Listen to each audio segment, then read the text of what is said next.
Bueno, buenas tardes a todos y todos. Muchísimas gracias por participar en este webinar el día de hoy. Mi nombre es Paula Díaz y formo parte del grupo Mesa. Y les quería comentar que, bueno, este webinar llega a ustedes gracias al patrocinio de Capullo Plus, Dos Pinos, Pasta Roma y Tosh.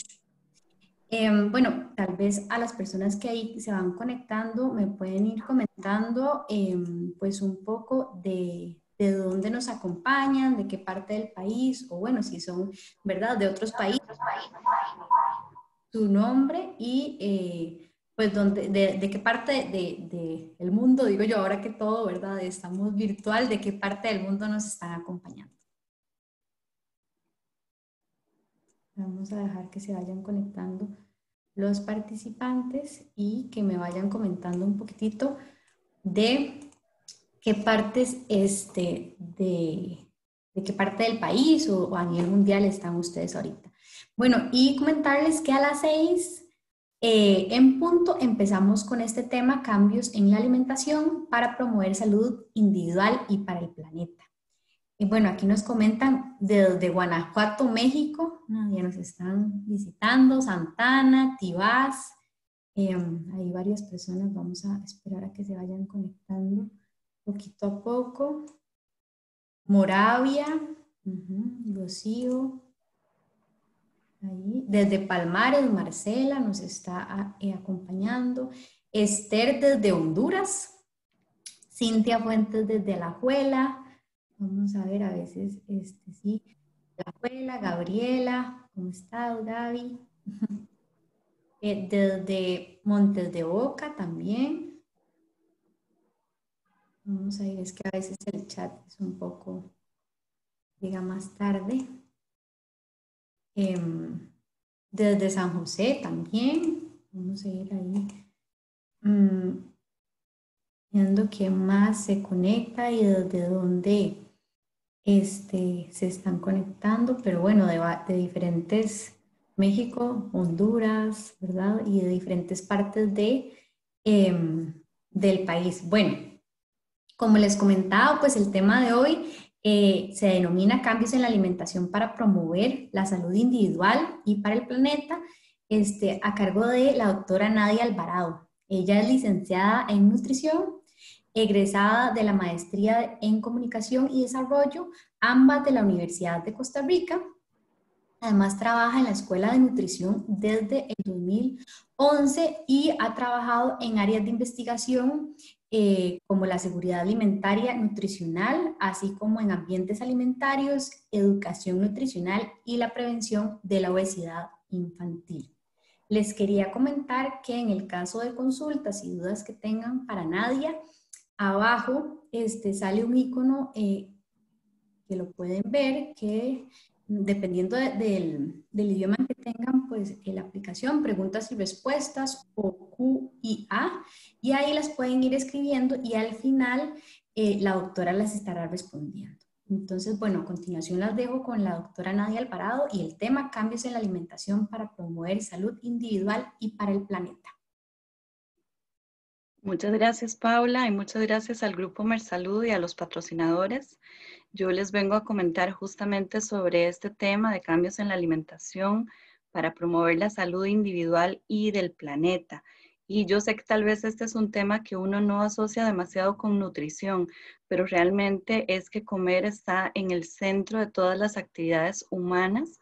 Y como nutricionistas, pues también desde la salud, desde la nutrición pública, pues nos ocupamos de entender las relaciones con el planeta, cómo se producen los alimentos, de qué forma se producen, quiénes los producen. Entonces, hoy vamos a, eso es lo que espero que al final de esta charla ustedes puedan haber entendido. Primero, qué es una alimentación saludable y sostenible, cómo nos relacionamos las personas con los sistemas agroalimentarios, porque a veces parece que está muy alejado de nosotros. ¿Cuáles son las prácticas para cuidar el planeta aquí y ahora? Entonces, inicio con esta primera pregunta. ¿Qué es una alimentación saludable y sostenible?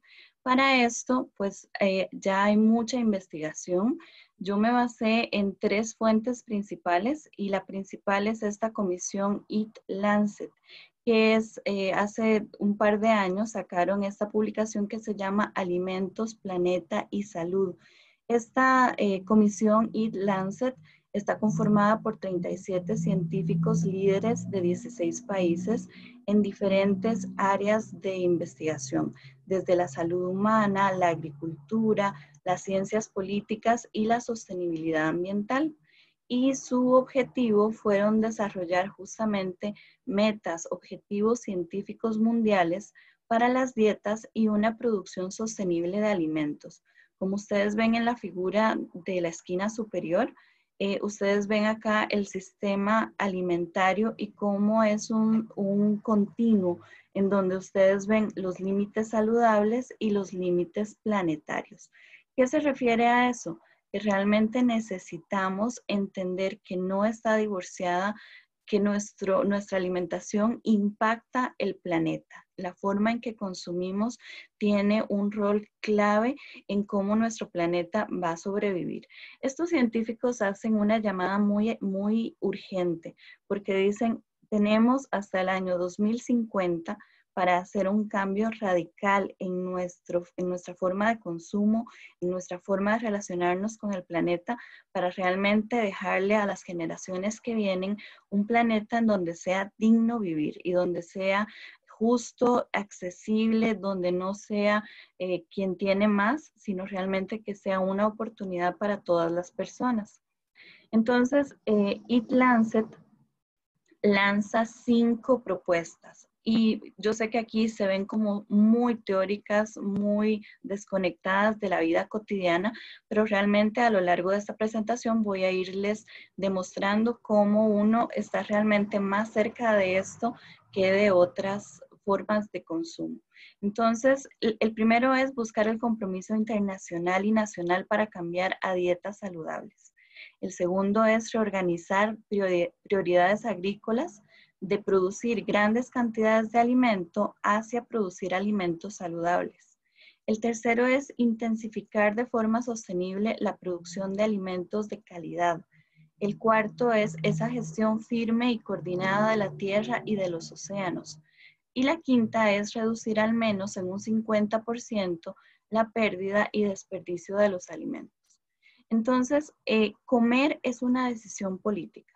Realmente, en este momento yo les voy a pedir primero que voten. Ahí hay una encuesta, ¿verdad? Y la encuesta es muy sencilla.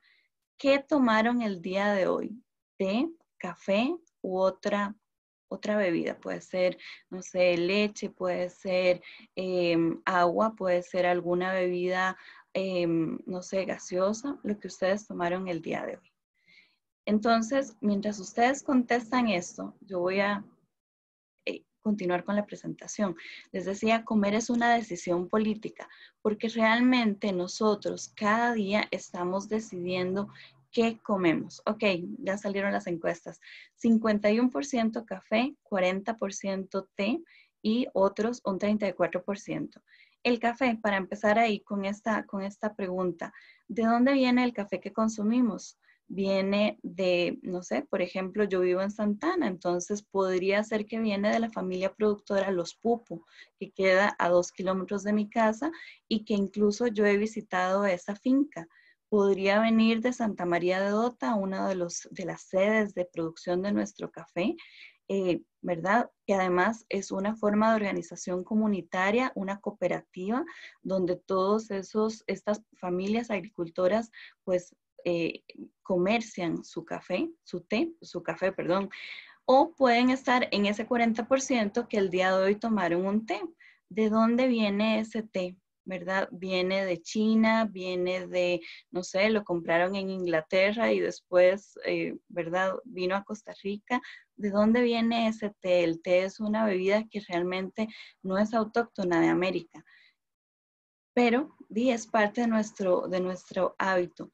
o puede ser que tomaron otra cosa. Y aquí yo voy a suponer, vamos a ver si, no sé, dijeron, no, yo necesito despertarme, estoy a estar atenta para esta charla, entonces voy a tomarme esta gaseosa. Bueno, perfecto. ¿Cómo se produce esa gaseosa? ¿En qué viene? ¿Viene en una botella plástica? ¿Cuántos litros de agua se necesitan para producir eso? Estas preguntas son las que nos plantea el meollo del asunto de este comunicado Eat Lancet.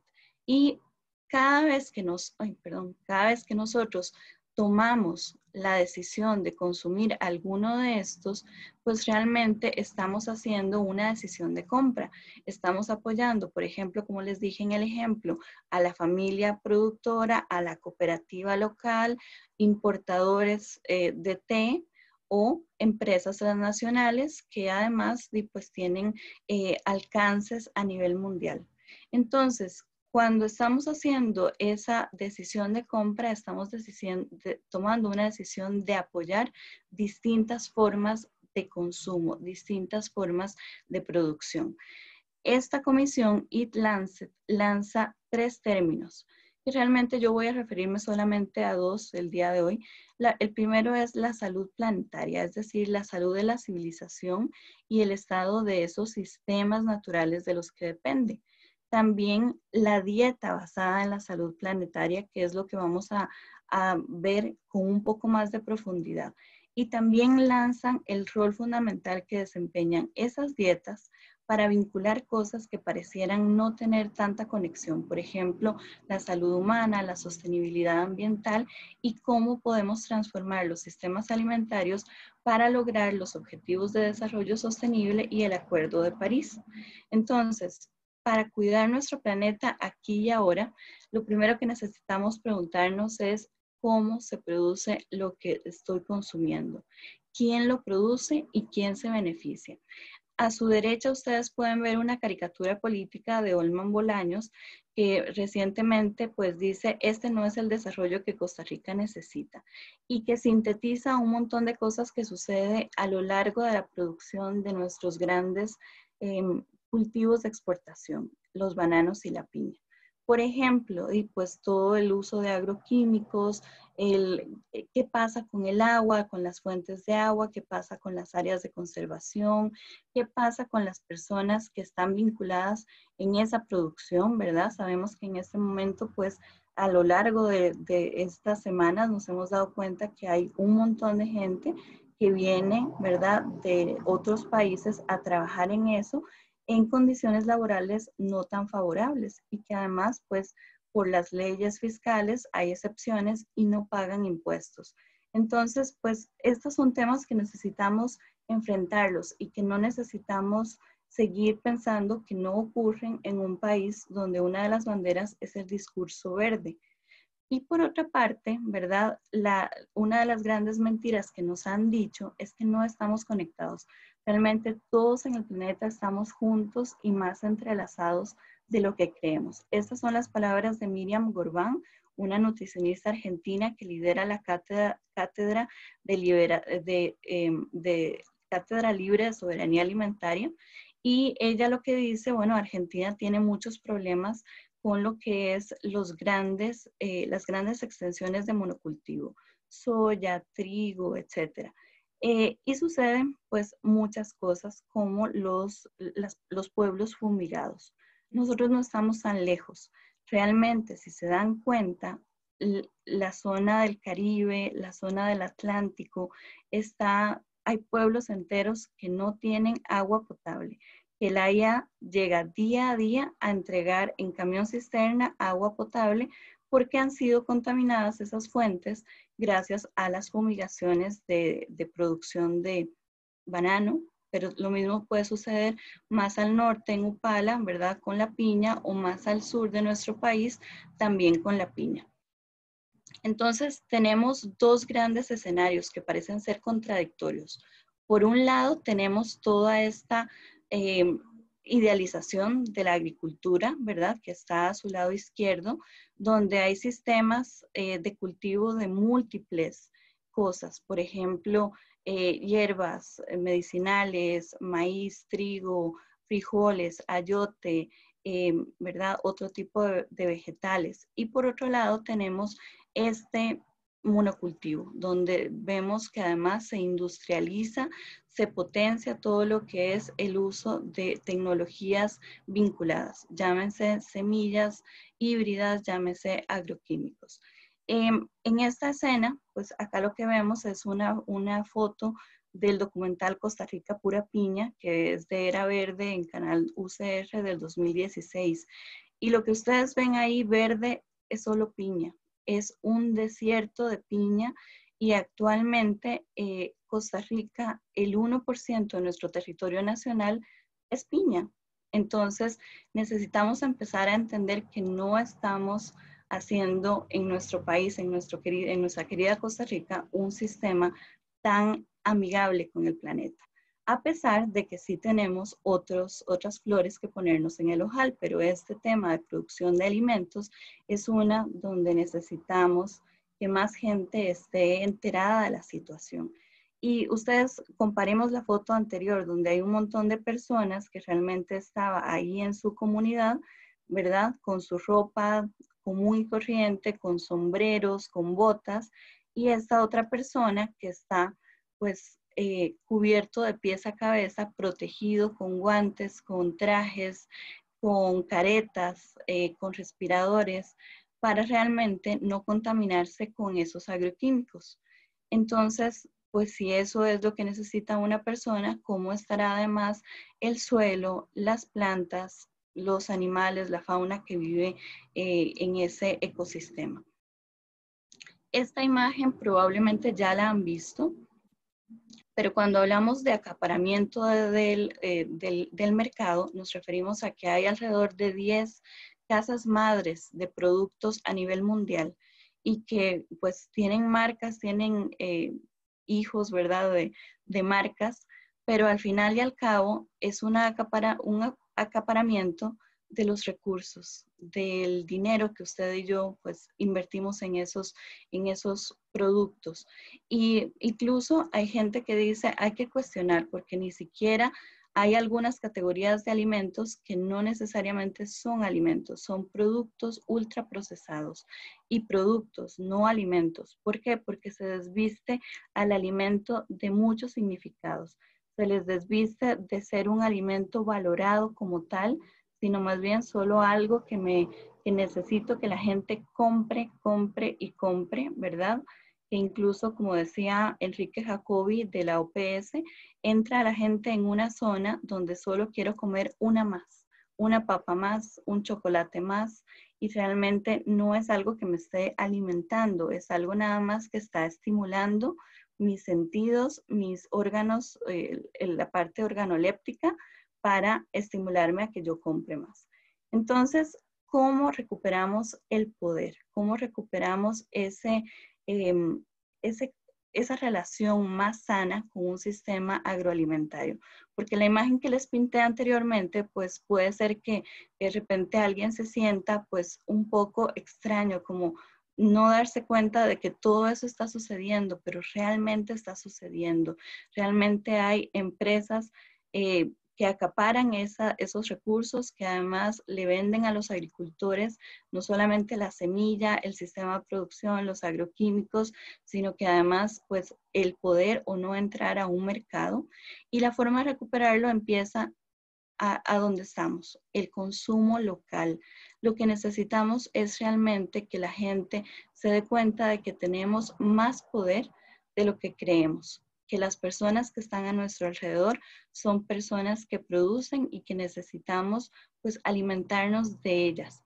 En el sentido de, bueno, y hay muchos nombres, está kilómetro cero, el concepto técnico es cadenas cortas de comercialización, es decir, cuántas manos se necesitaron para producir eso que estoy consumiendo.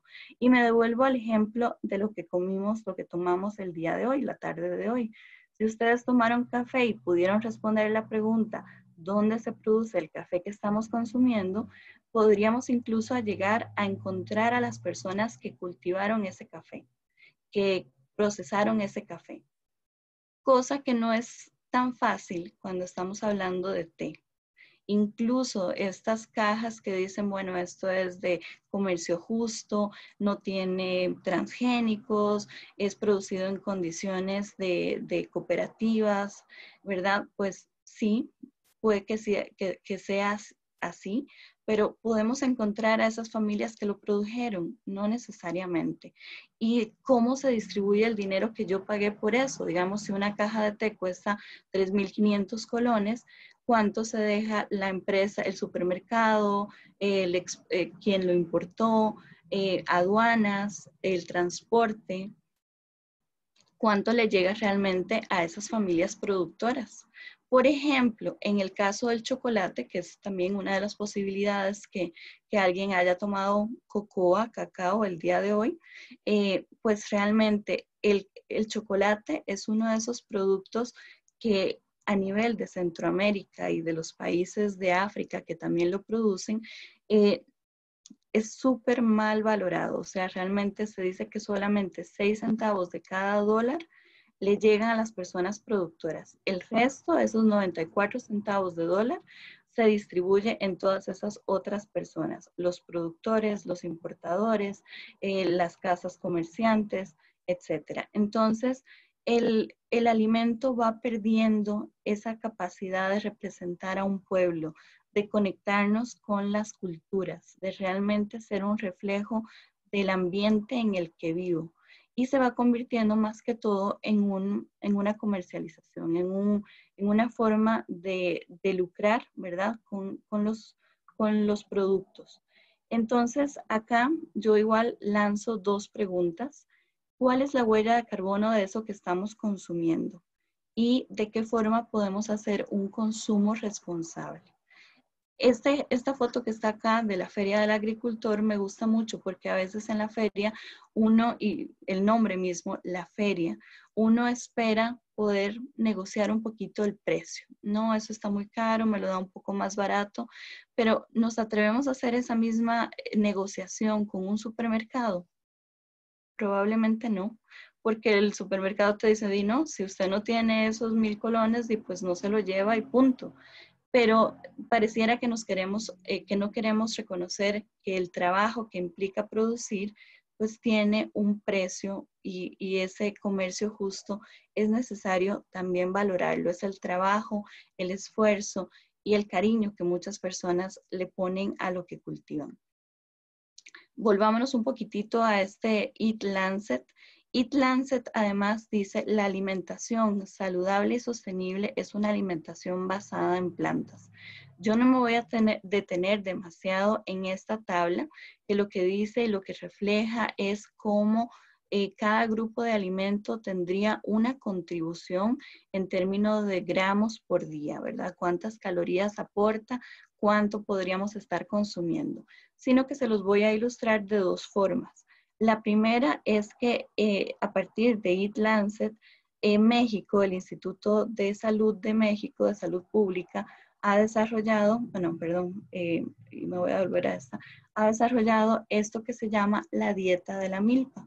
La dieta de la milpa es justamente esa propuesta de cómo realmente podría consumirse, comerse esa dieta sostenible y saludable para el planeta de forma cotidiana.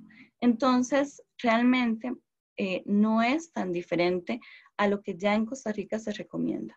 Por ejemplo, la mitad de alimentos que sean frutas y vegetales, la otra mitad del plato que se distribuya en lo que son granos, en lo que son carnes, en lo que son proteínas, lácteos, vegetales harinosos o verduras harinosas, perdón, también aceites, azúcares. Es decir, que la mitad del plato sea más basada en plantas y ellos tienen varios nombres.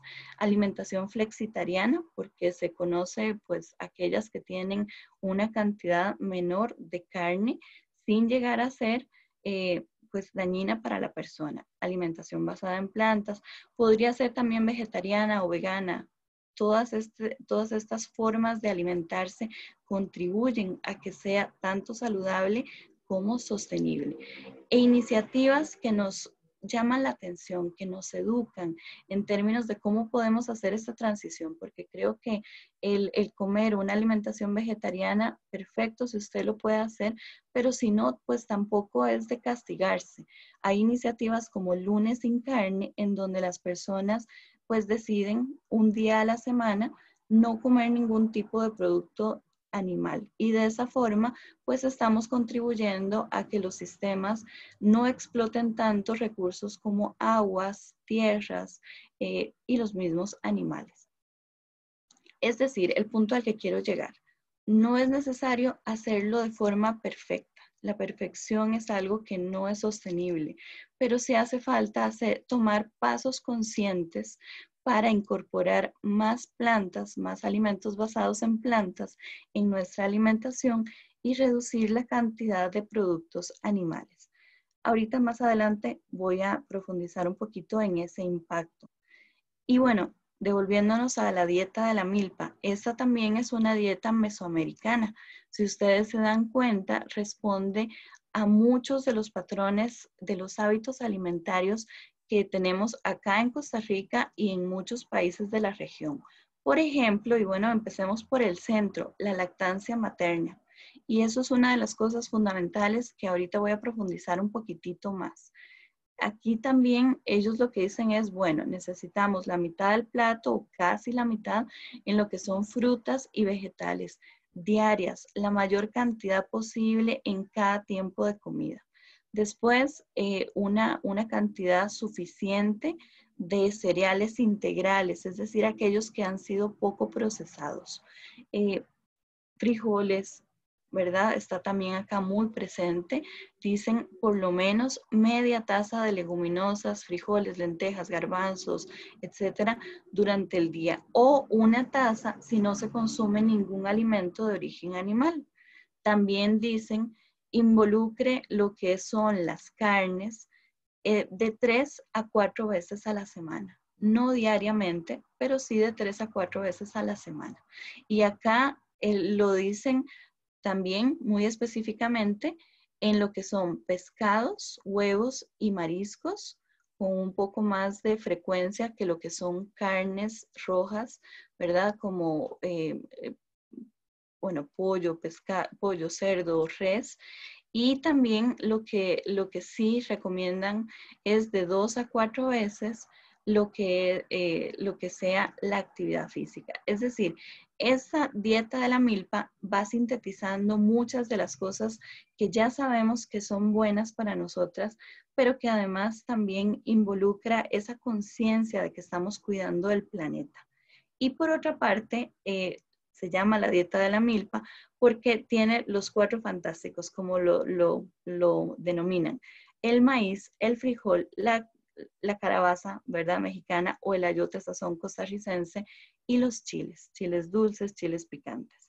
Esta es la dieta, la combinación de alimentos que más cuida las tierras de cultivo. ¿Por qué? Porque por una parte el frijol cuando crece genera un montón de nitrógeno. Cuando se cambia ese cultivo y se siembra maíz, por ejemplo, pues el maíz se nutre de ese nitrógeno que se produjo. Y a la vez, los ayotes sazones van devolviendo a la tierra potasio, van devolviendo calcio, magnesio a todo este sistema. Es decir, también reconocen el suelo como un ser vivo. Y acá yo me detengo solamente un minuto. Ustedes se han puesto a pensar cómo es que se nutre, cómo es que se producen los nutrientes. Pues realmente es a partir del suelo. Si un suelo no es saludable, no está lleno de microorganismos, no está con las cantidades adecuadas de minerales, pues la planta no va a crecer. La planta como ser vivo necesita también una nutrición de calidad y la nutrición de calidad no puede hacerse solamente a punta de, ¿verdad? Esta alimentación, entre comillas, alimentación artificial que serían los abonos, porque hay un montón de cosas que pues los elementos mayores y menores, como se conoce en la agricultura convencional, no contemplan. Y una de las cosas que no contemplan es esa relación simbiótica entre levaduras, bacterias y hongos que viven en la tierra. Claro, estos microorganismos son aquellos benéficos. El mismo sistema se encarga de eliminar aquellos patógenos, ¿verdad? Y esto también se logra a través de prácticas como el compost, la lombricultura y, bueno, ahora vamos a ver otro tipo de prácticas como la agricultura orgánica, la permacultura, etc. Entonces, otro ejemplo, porque les decía que yo les quiero aterrizar muy bien este tema de una dieta sostenible y saludable. En Costa Rica, ustedes habrán escuchado este término de que Nicoya es una zona azul. ¿Qué significa esto? Que es una zona donde la gran mayoría de personas pues logra superar la expectativa de vida y además pues llegan a ser centenarios. ¿Qué es lo que se dieron cuenta en estas 5 zonas azules del planeta? Voy a concentrarme específicamente en Costa Rica, en Nicoya, que las personas a la vez tienen una alimentación muy basada en plantas. El 95% de los alimentos que consumen son plantas, sean cereales, sean frijoles, sean vegetales, verduras harinosas, frutas, etc. Tienen un aporte de 20% de grasas y tienen un aporte de 15% de proteínas. Para quienes son nutricionistas se darán cuenta de que esa es una distribución del valor energético total muy recomendada, o sea, realmente muy similar a lo que las guías alimentarias recomiendan. Pero una parte importante es que solamente un 5% de ese valor energético total proviene de alimentos alimentos animales, perdón. Y por otra parte, bueno, dentro de los aprendizajes de las zonas azules, 9 cosas fundamentales, pero que se pueden catalogar en 4 hábitos principales. Moverse naturalmente, es decir, tener una vida activa. También el enfoque, la actitud con la que nos enfrentamos a la vida, tener un propósito personal y también pues encontrarle el gusto, la felicidad a la vida. 4, el tercer hábito sería alimentarse saludablemente. La regla del 80%, como dicen, no quedar completamente lleno, sino más bien quedar satisfecho, quedar con ese 80% en donde yo pueda moverme, pueda salir a caminar después de almorzar, porque no quedé lleno que quiero irme a acostar. También les decía, una alimentación basada en plantas y por otra parte, curiosamente, ¿verdad? Un poquito de vino no hace mal. Acá en Nicoya también una de las cosas que resaltan mucho es la chicha, ¿verdad? Porque realmente este es uno de los procesos que se hace a partir del maíz, que se hace a partir del banano, que además lo que se ha visto es que nos ayuda a producir, a regular la microbiota intestinal. Claro, el último hábito es relacionado con la pertenencia.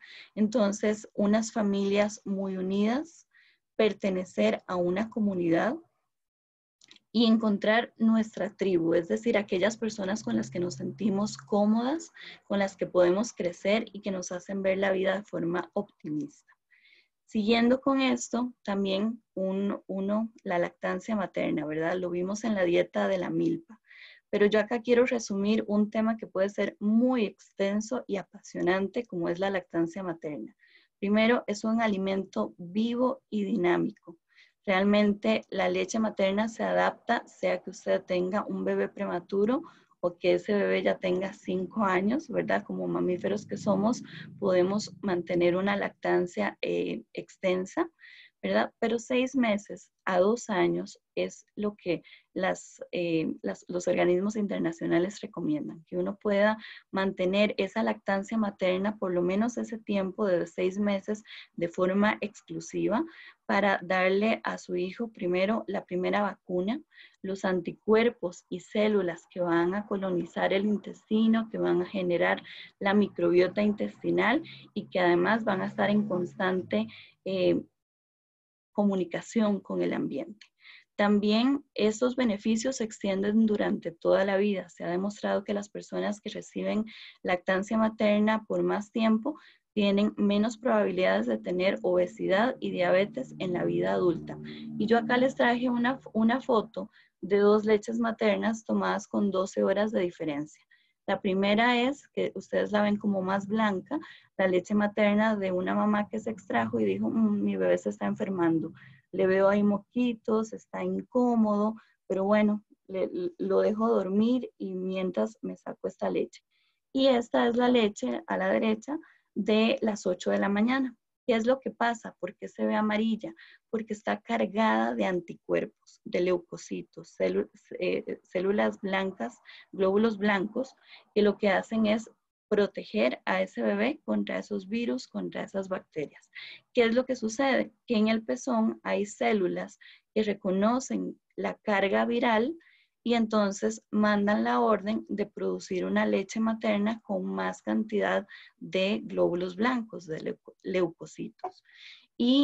Pero la realidad es que en nuestro país, a los 4 meses, el 70% de las madres ha dejado la lactancia materna exclusiva. Puede ser que la mantengan, pero esto vean que coincide con el fin de la licencia de maternidad. ¿A qué quiero llegar con esto? A que no es solamente el binomio madre-bebé, es algo como sociedad. Si queremos estar más sanos, empecemos por cambiar, ¿verdad? Como decía el primer consejo de Lancet, ¿verdad? De poder hacer cambios hacia sistemas alimentarios más sostenibles. Y eso incluye la lactancia materna, incluye las condiciones en las que las personas viven, trabajan y se desarrollan.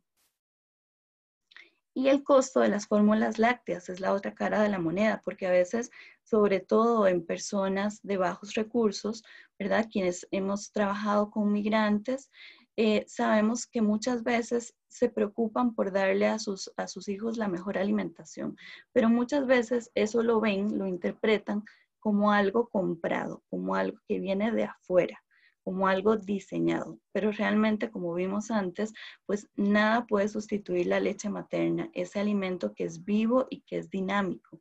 Y el costo de las fórmulas lácteas, o sea, la mayoría de las fórmulas se basan en leche de vaca en polvo, adicionada, ajustada, ¿verdad? Para los bebés en las diferentes edades. Pero por cada litro de leche en polvo se necesitan hasta 4.700 litros de agua para producirlo. Súmele a eso el papel, el plástico, el metal, la gasolina para transportarlo y además que la mamá tiene que tener agua potable, agua hervida muchas veces para preparar esa fórmula en las concentraciones adecuadas. Entonces nos damos cuenta de que no es tan barata, de que más bien la fórmula la láctea puede tener un impacto muy fuerte en el planeta y en la salud y la economía de las personas. Y con este ejemplo me detengo porque realmente ha pasado que los alimentos tienen estatus asociados, tienen representaciones, le hemos dado valor. Y muchas veces se desprecia la lactancia materna porque se piensa que no sé, los componentes que veo en el anuncio son mejores. Pero eso mismo sucede con otros alimentos. Por ejemplo, me acuerdo de una profesora que decía que cuando ella creció, llegar con una mandarina era llegar oliendo a pobre, ¿verdad? Porque las mandarinas crecen en cualquier lado, se encuentran en el camino, entonces no es un alimento que tiene estatus. Comparado, por ejemplo, con la época de, no sé, de los años 80, 90, que, por ejemplo, las Misses que competían en esos primeros, las señoritas de los concursos de belleza, competían y que desayunaban media toronja importada. Entonces, tenemos fuertes asociaciones de los alimentos con el estatus social de las personas y muchas veces no reconocemos el valor de aquello que no tiene publicidad, de aquello que se encuentra en la comunidad. Por ejemplo, los quelites, los chicasquiles, las raíces de chayote, etc. Y eso me lleva a esta otra práctica, siembre lo que puede. Lo que pueda. Realmente en esta época pues nos damos cuenta de que tener un pedacito de jardín es tener un tesoro. Y sembrar no necesita ser algo difícil. Podemos empezar con lo que tengamos. Sembremos en macetas, sembremos en jardín vertical. Si podemos tener una huerta casera, pues genial, maravilloso. Las huertas comunitarias como también forma de asociación, de conocernos, de estar con nuestros vecinos, de tener un espacio comunitario que nos ayude a conocer a ese otro. También los árboles frutales, porque vean lo que ha sucedido, por ejemplo, con la sabana, que se dieron cuenta de que ese montón de árboles, pues longevos, casi que algunos centenarios, no estaban aportando nada a los insectos, a la fauna local, a las aves migratorias. Entonces necesitamos volver a lo que pertenece al ecosistema. Y los árboles frutales son uno de esos, no necesariamente solo para nosotros, para las personas, sino también para esos otros insectos, fauna local que conviven. Una cosa muy interesante, aparte de las noticias del COVID que recibimos esta semana, porque no ha habido ningún día bueno, también nos dicen, en muchos cantones estamos conviviendo con el dengue. Una de las cosas interesantes es que, por ejemplo, todas aquellas plantas de flores atraen insectos como las libélulas, y las libélulas son el depredador natural de los mosquitos. Entonces, también no necesitamos tanto fumigar nuestros barrios como tener ese tipo de recursos en el medio ambiente que nos ayuden a tener ese sistema, ese ecosistema, pues controlado naturalmente. Voy un poco más al interior del hogar, los conocimientos tradicionales. Esta foto me encanta porque realmente muestra ese encuentro intergeneracional entre una abuelita y puede ser su nieta, su bisnieta, ¿verdad? Entonces, rescatemos ese conocimiento. Realmente la cocina es un espacio para las mujeres, para los hombres, para todos. En la cocina hay comida. Entonces, es una habilidad para la vida aprender a cocinar. Y cosas que a veces nos han dicho, eso no se puede, eso tiene que comprarlo, lo estamos recuperando en estos momentos en que estamos en casa. Por ejemplo, hacer pan, hacer yogur, hacer fermentados.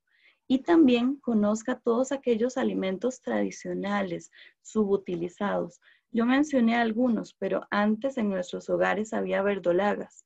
De las verdolagas puede hacer envueltas en huevo. Había quelites, eso también se puede comer en una sopa, en un picadillo. Entonces necesitamos realmente conectarnos con el ambiente en el que vivimos y con esas raíces ancestrales que tenemos. Nos lo demuestran nuestros centenarios de Nicoya, pero eso también podría extenderse a otras partes del país si de verdad logramos pues juntar todos esos hábitos. Y el último tema, el último mensaje para tener un espacio de preguntas y respuestas es el desperdicio de alimentos. Este infograma que puse en esta lámina muestra lo que estamos perdiendo en términos de producir. O sea, el 20% de lácteos nunca llegan a ser consumidos, se quedan, se desperdician, se pierden.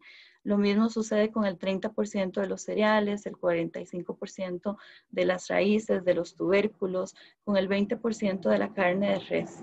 Es decir, la FAO ha estimado, bueno, no solamente la FAO, pero como institución, ha estimado que casi un tercio de lo que se produce, los alimentos que se producen en el planeta, se pierden, nunca llegan a ser consumidos.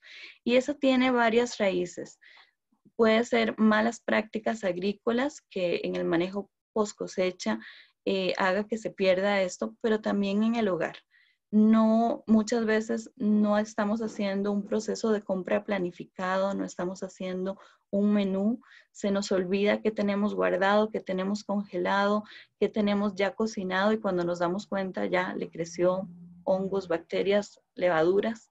Y por otra parte, todo lo relacionado con aquellos alimentos que se producen, ¿verdad? De una forma masiva. Por ejemplo, el maíz en muchos países es uno de esos productos que es un commodity, que es una cuestión más de mercado que de alimento, porque a partir del maíz se sacan muchas cosas, aceite, harina, también todo lo que es relacionado con el jarabe de maíz de alta fructuosa, que hace el 90% de los endulzantes baratos de los productos ultraprocesados. Y pues realmente necesitamos ver ese impacto. Otra de las raíces que tiene el desperdicio de alimentos son los estereotipos que tenemos. Si yo les digo tomate en este momento, ustedes piensan en un tomate perfectamente redondo y rojo, pero en nuestro ecosistema tenemos tomates negros, tomates verdes, tomates de color morado, que hemos perdido ese contacto. Incluso con el maíz, ¿verdad? Todas las historias mayas, aztecas, dicen hay 4 grandes colores de maíz, el blanco, el negro, el morado y el rojo. Probablemente nosotros solo conocemos el blanco y el amarillo, pero estos otros maíces pues tienen no solamente propiedades nutricionales, sino que también tienen una cultura, una historia, un valor social y cultural, incluso de la cosmovisión de los pueblos.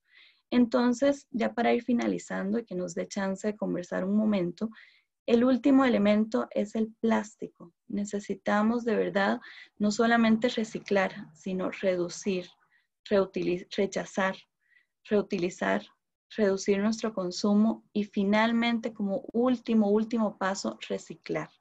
Sabemos que el problema de la contaminación en los océanos es cada vez más fuerte. Incluso hay datos estadísticos que dicen que por año las personas consumimos el plástico equivalente a una tarjeta de crédito.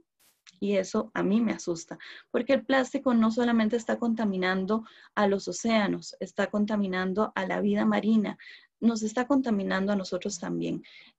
Los plásticos que nosotros consumimos, los microplásticos, se conocen en términos nutricionales como disruptores endocrinos. Eso quiere decir sustancias que simulan la acción de hormonas y que pueden generar desde alergias hasta cáncer. Entonces, realmente necesitamos tomar cartas en el asunto y darnos cuenta de que tenemos un problema. Me encanta esta frase que dice, no es mi basura, pero es mi planeta. Y de esa forma empezamos a cuidarlo.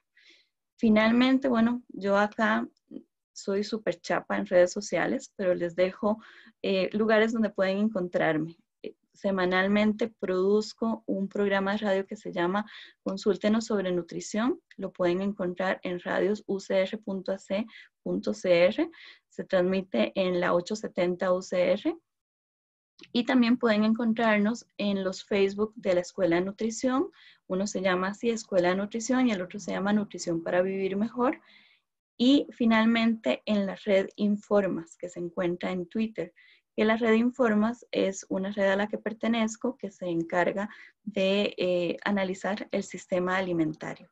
Entonces, yo sé que este tema es muy denso, pero conversemos unos minutos para ir entendiendo y desenredando eso tan grande, tan aplastante que puede ser, pero que realmente nosotros como seres humanos tenemos más poder del que pensamos. Perfecto, muchísimas gracias a Nadia Alvarado por compartirnos pues todos sus conocimientos y ahorita entonces vamos a pasar a la sección de preguntas y respuestas. Aquí te voy a ir leyendo las preguntas que han estado pues escribiéndonos nuestros participantes. Bueno, empecemos porque sí son varias, a ver. Bueno, aquí felicitan que un tema precioso, que muchísimas felicidades, que un tema súper completo, súper valioso el tema y sus facetas que has ido explicando, digamos. Aquí están preguntando que si podrías elaborar un poco más sobre el punto de los disruptores. No escucho bien, pues, aunque lo refirió al plástico, tal vez más ejemplos, por favor, y no solo a la parte de los plásticos. ¿Escuchaste bien, Nadia? Estaba tomando agua porque al parecer ya hablar tanto rato cansa. Claro, sí, sí. Claro, disruptores endocrinos, o sea, todo aquello que sí, no solamente se refiere al plástico, se refiere a los contaminantes ambientales. Por ejemplo, ¿se acuerdan hace unos años que las municipalidades estaban diciendo municipalidades libres de transgénicos, verdad? Eso Ujú. a veces se queda en un acto performativo, en un acto de buena voluntad, pero que no se elabora. Y cosas más inmediatas que podríamos hacer a nivel del gobierno local, a nivel de nuestras comunidades, no se incorpora. Por ejemplo, el tema de, ustedes se han fijado cuando pasan haciendo pues chapeos y que en los parques, por lo menos hace unos meses, pasaban regando para quitar las malas hierbas. Resulta ser que unos estudios de la UCR, del Instituto de Contaminantes Ambientales, reveló que eso era un plaguicida, ¿verdad? De muy alta concentración, que entonces cuando íbamos a caminar con nuestros perros, cuando íbamos a jugar con los chicos al parque, pues podíamos estar en contacto con esos contaminantes. Todo lo que sea agroquímicos, todo lo que sea derivados de petróleo, ¿verdad? Y por supuesto plásticos, vienen a ser cosas que obstaculizan el correcto funcionamiento de nuestro cuerpo. ¿Por qué? Porque nuestro cuerpo no sabe cómo procesar esos residuos de petróleo, por ejemplo, o no sabe cómo procesar, pues, otra vez, dioxinas, ¿verdad? Que pueden estar, bueno, nombres científicos de derivados. Y lo que hacen es que hacen una función de imitar hormonas. Entonces, por ejemplo, podemos estar teniendo alteraciones endocrinas que no sabemos, no encontramos la razón, y la razón puede estar en nuestro ambiente. Por ejemplo, les voy a contar el ejemplo de una señora que se llama Yenori, que vive en La Perlita, en el Atlántico, y ella me decía, yo pensaba que yo vivía como una reina y no me daba cuenta de que cada semana pasaba la avioneta fumigando nuestro barrio, porque los límites entre la plantación de bananos, ¿verdad? Un monocultivo de banano y nuestro pueblo estaba cada vez más cerca. Entonces, realmente necesitamos empezar a exigir esos ambientes libres de contaminantes. Y una de esas formas es involucrarnos más en cómo se están haciendo las cosas. Realmente hay muchas organizaciones que realmente están al pendiente, pero necesitamos pues poder estar informados y de esa forma pues saber cómo se conecta algo que me está sucediendo a mí con algo que está sucediendo en el ambiente. Ok, perfecto. Muchas gracias. Igual aquí también mencionan que es súper interesante tu tema, muy educativo y explicado de una manera muy clara. También aquí preguntan, ¿cómo incentivar el uso de ese desperdicio de alimentos para usarlo y compostarlo? O sea, para crear nuevas posibilidades de abono. Claro. Bueno, el primero es reducir el desperdicio, ¿verdad? Y hay muchas iniciativas. Costa Rica tiene, por ejemplo, la Red contra la Pérdida y el Desperdicio de Alimentos, que lo que hace en este momento, bueno, está organizado muchas universidades públicas, el TEC, la UCR, la UNA, el Instituto Tecnológico de Cartago, perdón, la Universidad Técnica también, y pues muchas otras organizaciones, incluso privadas. Entonces, capacitar a las personas para que puedan hacer buenas prácticas agrícolas. Como consumidores, nosotros necesitamos empezar a flexibilizarnos. Una de las cosas, por ejemplo, en Francia hay una campaña que se llama Legumbres Feas, que lo que dice es, compre estas, no sé, una zanahoria como media retorcida, no perfectamente recta, ¿verdad? Que lo que hace es decirle, no está malo, simplemente no calza con nuestro estereotipo de cómo tiene que verse una zanahoria. Es perfectamente saludable, tiene todos los nutrientes.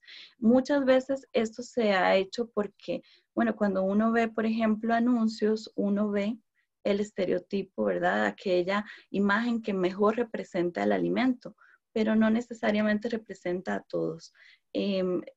Y bueno, realmente esto que mencionaban del compost, ¿verdad? Realmente es un ciclo. Necesitamos entender que lo que se produce en el hogar, también necesitamos hacernos responsables. Yo felicito realmente a las personas que están haciendo compost en casa. Ahora hay muchas organizaciones, incluso municipalidades, por ejemplo, en la Municipalidad de Santo Domingo de Heredia, que tiene un programa de compostaje casero en donde capacitan y también la de Curridabat, que capacitan e incluso facilitan los contenedores para hacer ese compostaje casero. Y es una forma de procesar, de hacernos responsables de eso que va quedando en el hogar y devolverlo a la tierra. Como decíamos antes, ahí se produce una magia, que estamos transformando esos residuos con el uso de pues, un proceso químico, ¿verdad? Y microbiológico, un suelo de calidad. Y puede ser que en un tiempo tan corto como 3, 4 semanas, ya tengamos un poquito de tierra que antes era simplemente algo que se podría en los vertederos, basureros, etcétera.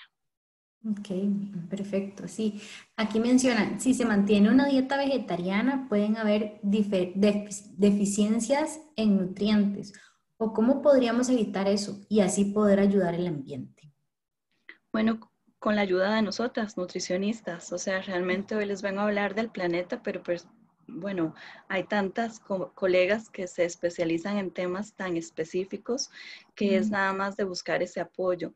Y yo acá quiero, pues, aprovechar esa oportunidad, si realmente la única, digamos, hay pocos nutrientes que hay que estar pendiente. Uno de ellos es el B12, pero hay suplementación, entonces suplementación semanal que puede evitar esas deficiencias.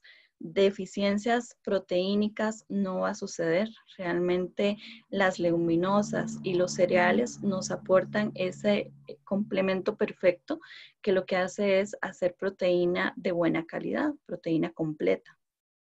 Ok, perfecto. Aquí me están mencionando que si puedes explicar un poco qué es la alimentación flexitariana. Ujú.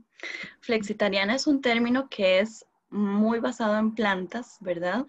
Pero sin llegar a ser vegetariana, es decir, permite de vez en cuando, bueno, las personas no se autodenominan vegetarianas y de vez en cuando comen huevos, comen carne, comen pescado, pero sí tienen esa conciencia de un consumo mayormente basado en plantas. Yo sé que a veces son términos como muy específicos, pero lo que nos ayudan es a identificar realmente algunos patrones de alimentación que nos podrían ser útiles a las diferentes personas. Y por otra parte, ese flexitariano también tiene otros nombres como consumidor responsable, que lo que hace es también identificar de dónde vienen los alimentos, quiénes los producen, cómo se producen y tomar decisiones de consumo basado en esos criterios. Lo que digo es, no es necesario que ustedes coman como la nutricionista. Ustedes pueden aprender a comer como ustedes comen, haciendo pequeños cambios y ajustes con la información que van recibiendo y de forma tal que sea sostenible, que les guste, que no se aburran, que tengan posibilidades de compartir socialmente, pero también que de una forma u otra pues estemos aportando a este tema, aportando a el granito de arena, el bocado de alimento, para que podamos seguir disfrutando de una alimentación de esa forma por mucho tiempo. Perfecto. Aquí mencionan también que si se podría decir que comer alimentos integrales es más saludable para el ambiente que los regulares. Em, bueno, depende de qué tan integrales. O sea, lo que sí se puede decir es que los alimentos mínimamente procesados son aquellos que van a ofrecer, o sea, van a consumir menos recursos. Entonces, sí, de alguna forma los integrales son aquellos que podrían estar más cerca de esa definición. Ok, perfecto. Aquí también alguien comenta que súper buena exposición, se abarcaron muchos aspectos y cosas que desconocían, gran criterio y dominio del tema. Gracias. Y aquí vamos a leerte otra pregunta que dice, ¿a qué considera que exista tanta resistencia en el cambio a una alimentación más integral? Tal como menciona, flexible o vegetariana. Si tanto consumo de carne, pero sobre todo los productos ultraprocesados. En ese sentido, ¿qué conoce que han encontrado los profesionales en salud o entidades internacionales o científicas para lograr ese objetivo? ¿Nos podría hablar más de esos hallazgos para lograr una meta en una alimentación más saludable, especialmente ahorita en el COVID-19? Ha dejado claro que son los pacientes con enfermedades de fondo o comorbilidades las que están en riesgo, posiblemente por un bajo o afectado sistema inmunológico. Sí. Voy a hacer una comparación, así como expliqué lo del suelo, que el suelo es quien alimenta a la planta y que se necesita esa simbiosis de hongos, levaduras, bacterias. Nuestro cuerpo también tiene esa simbiosis y esa simbiosis se llama microbiota. Son todos aquellos microorganismos que conviven con nosotros. Antes se le conocía como flora bacteriana, pero realmente están en nuestra piel, en nuestro sistema respiratorio, en nuestro sistema digestivo, en toda parte. Entonces, lo que se ha encontrado tiene un término que se llama disbiosis, que es esa alteración, ¿verdad? Que es que a veces me caen malos alimentos, que me enfermo muy seguido, ¿verdad? Que estoy muy estresado, que consumo muchos medicamentos. Todo eso se ve reflejado no solamente en nosotros, sino en nuestra calidad y estado, ¿verdad? De esa microbiota. Entonces, ¿cómo podemos recuperar esa microbiota sana? Empezando a consumir menos alimentos procesados, aquellos alimentos mínimamente procesados, aquellos alimentos integrales, aquellos alimentos fermentados, ¿verdad? Muchas abuelitas pueden recordarse esto de estar consumiendo leche agria. Y la leche Ujú, agria era simplemente aquella leche que se ponía mala, ¿verdad? No contaminada, sino que se separaba. O sea, es decir, que el pH disminuía, las proteínas se separaban, se coagulaban un poco, pues ya no tenía ese sabor dulcete de la leche, sino que pues, se convertía en leche agria. Eso es un precursor, eso quiere decir que es un alimento vivo, que ahí las bacterias se comieron la lactosa y generaron esa disminución o ese aumento en el ácido. Pero así hay otros alimentos, como por ejemplo los quesos. Ese es un ejemplo también del proceso ¿verdad? De las bacterias que nos ayudan. O por ejemplo las chichas que mencioné, que es también una de las claves en las zonas azules. También todo lo que son conservas de vegetales. ¿Verdad? Creo que lo que conocemos como más fácil es el yogur, pero todos estos alimentos fermentados nos están aportando pequeñas cantidades de bacterias benéficas a nuestro cuerpo y al consumir nosotros frutas, vegetales, leguminosas, cereales integrales, estamos alimentando a esas bacterias probióticas. Es decir, las bacterias son lo probiótico, lo prebiótico es el alimento para esas bacterias. ok, perfecto. Preguntan, Perdón, es Ah, que sí, perdón. nada más, sí, para no dejar la respuesta a medias. Ah, ¿Cómo ok. logramos eso? O sea, realmente es que hemos estado en un sistema alimentario muy, o sea, que nos ha robado poder, ¿verdad? Que nos ha dicho no cocine, compre, lleve a casa, ¿para qué preparar un desayuno si usted puede abrir este cereal y nada más? Entonces, yo lo que digo es, empecemos a darnos cuenta cómo es nuestra alimentación y cómo podemos ver, por ejemplo, cocinar no como una carga, sino como un acto de autocuidado. Cómo podemos ver el mejor manejo del estrés, no como algo que tengo que hacer, sino realmente como un proceso de autocuidado. Es decir, cómo cada acto que yo hago en mi vida es un reflejo para mí, ¿verdad? Para cuidarme, para cuidar a quienes quiero y ojalá cuidar al planeta. Ok, perfecto. Aquí pues están consultando, tal vez si nos puede guiar, no sé si podemos leer en algún lado o seguir alguna entidad, cómo hacer compost y cómo hacer kombucha. Bueno, por ejemplo, compost hay la red Ecolur, ¿verdad? Que la pueden buscar en Facebook, en YouTube tienen videos, es una red, entonces es esta que les mencioné que está trabajando con la Municipalidad de Santo Domingo de Heredia y lo que hacen es enseñar a las personas cómo transformar esos residuos en casa utilizando el proceso de compostaje.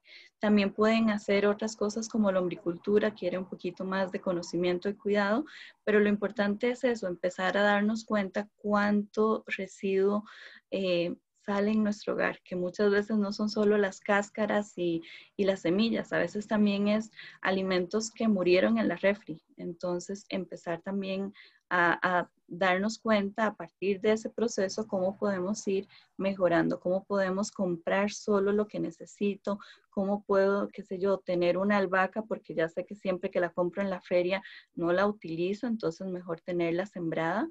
Y por otra parte, acérquense de verdad. Bueno, ¿dónde pueden encontrar información?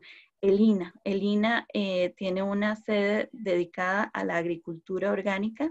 Dan talleres, dan cursos. Obviamente en estos momentos no está funcionando, pero a partir del INA han salido muchas personas técnicas en agricultura orgánica que se dedican también a enseñar, que también están cada vez más cerca de nosotros. Le llamo yo esa nueva ola de la agricultura orgánica, que son personas jóvenes que se han dado cuenta de que necesitan vivir más acorde a sus valores y entonces tienen pequeñas fincas orgánicas, agroecológicas, que también brindan desde giras educativas hasta talleres. Entonces, esa es una forma de encontrar acá en nuestra comunidad. Y por otra parte, también hay, por ejemplo, la Municipalidad de Santa Ana tiene la Oficina de Seguridad Alimentaria Nutricional y junto con el COSAN, que es el Consejo de Seguridad Alimentaria Nutricional, dan talleres, le llaman Escuela de Alimentación Viva. Entonces dan talleres, dan charlas. Es una forma también más de que vean de cómo las nutricionistas en todos los lugares podemos contribuir a la salud, no solamente a una dieta, sino a la salud también comunitaria y planetaria. Perfecto. Aquí nos consultan que si hay como una proporción exacta en la parte de lo que habíamos mencionado de alimentación flexitariana, o sea, ¿verdad? Si hay como alguna proporción exacta tal cual o cómo funcionaría esa. Bueno, eso depende de cada quien. O sea, realmente yo no puedo darles una respuesta exacta, pero sí les digo, o sea, una persona que, por ejemplo, una vez a la semana dice, ok, todos los lunes yo no voy a comer carne, ya podría entrar en esa definición de flexitariana.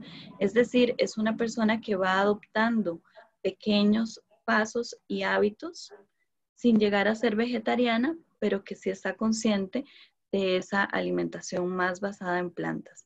Y muchas personas, muchos pueblos lo hacen, por ejemplo, y no necesariamente por decisión propia, sino por cuestiones estructurales. Por ejemplo, algunos países en Centroamérica, las guías alimentarias, a diferencia de Costa Rica, que dicen coma una porción no mayor a la palma de la mano en lo que es carne, estas guías alimentarias dicen, bueno, incluya 2 o 3 veces a la semana carne o algún producto de origen animal, que entra de esa definición de flexitariana.